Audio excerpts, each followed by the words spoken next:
It was supposed to be a club game like any other, but when Santos met Vasco da Gama on November 19, 1969, the capacity crowd at Rio's Maracana Stadium was there to see just one thing. They wanted to see Pele score his 1,000th goal. With Santos playing in their away strip, the game was hard-fought as usual, and as full-time approached, Pele remained scoreless. It looked as though the game would remain locked at 1-1, and the Santos fans would have to wait to see history. But Pele was brought down. The referee pointed to the spot, and Pele became a legend.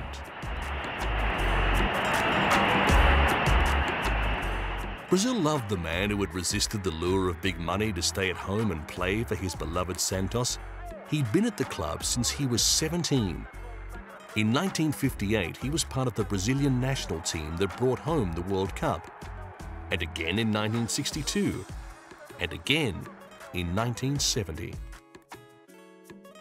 Pele was now moving beyond the sporting arena, with prime ministers and presidents all wanting to meet him.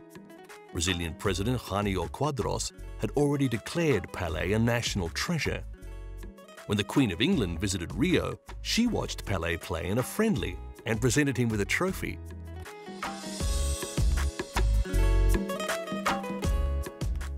Brazilian playwright Nelson Rodrigues anointed Pele the king, and it was not long before he was crowned in front of the cameras. Ultimately, he would receive the title Athlete of the Century from the International Olympic Committee. Santos was enjoying so much attention now, thanks to its star striker, that the team embarked on a series of exhibition matches which spread Pele's fame even further and made him the world's most highly paid team sport athlete. In 1974, he announced his retirement, but in 1975, took a $7 million contract to play with the New York Cosmos, leading them to the championship 2 years later.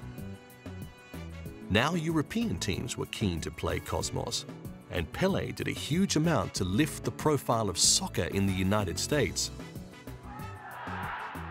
Finally, in 1977, after a friendly against his old team Santos, where he actually played the first half for Cosmos and the second half for Santos, he announced his retirement.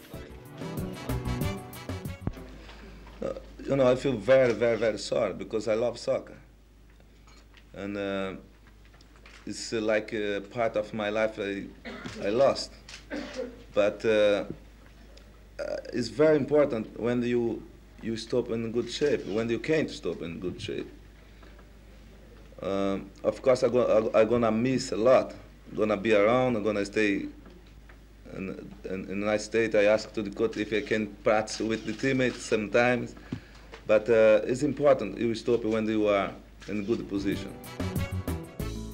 But Pele's retirement remained active as he started traveling the world giving workshops and skills classes.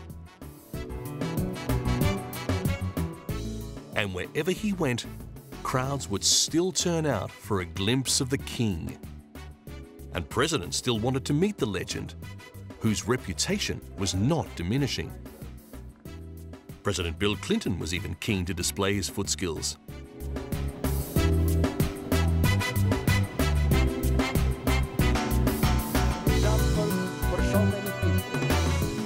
In 1995, he was appointed a UNESCO Goodwill Ambassador, having already been asked to serve as a United Nations Ambassador for Ecology and the Environment.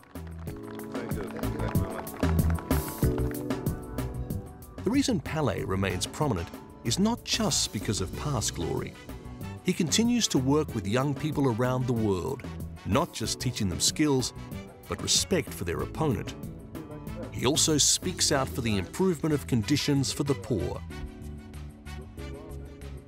The work he does now is just as important as his football career.